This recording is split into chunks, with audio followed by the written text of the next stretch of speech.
can saffron help heal depression? But over the years, it's become evident that a large percentage of people do not respond to traditional antidepressants. And so clinicians have been looking for new ways to treat depression. First, way back a decade or so ago, we had TMS, transcranial magnetic stimulation.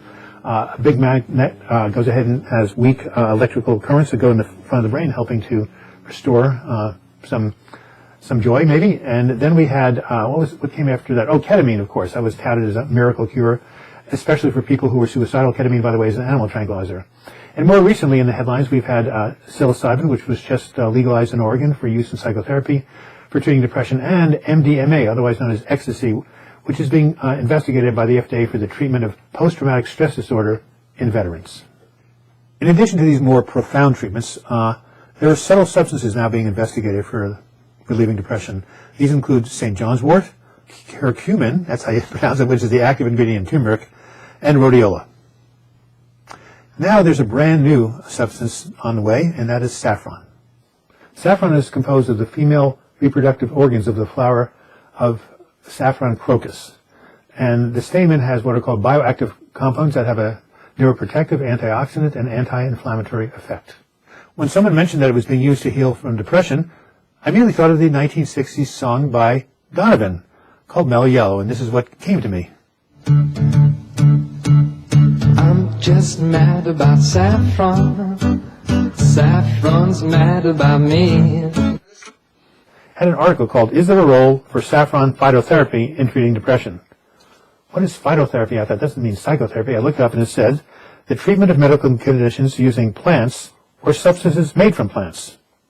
That's cool, I thought, treating conditions from plants. Well, yeah, that's where we all started using way back in the days when we just had herbs and stuff like that. Anyway, phytotherapy. Well, what happened?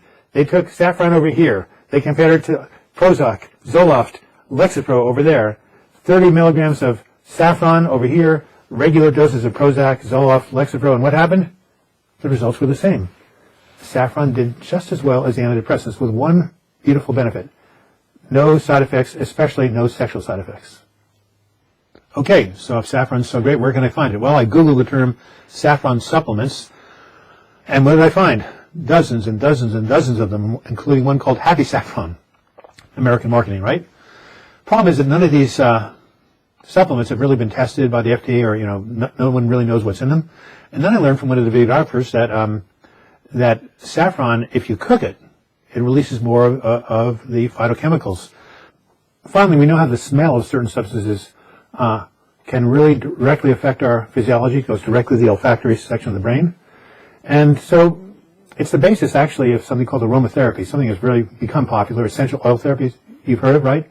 All sorts of companies all over America, probably all over the world, having these wonderful essential oils. You can put them in a diffuser to smell them directly, and they affect positively our body, mind, and spirit. So it came as no surprise to me when I came upon one other study in which they said that simply smelling saffron could reduce stress hormones and PMS symptoms in women. So if simply smelling it can have a physiological effect on me, well, I now keep a little vial by my bedside.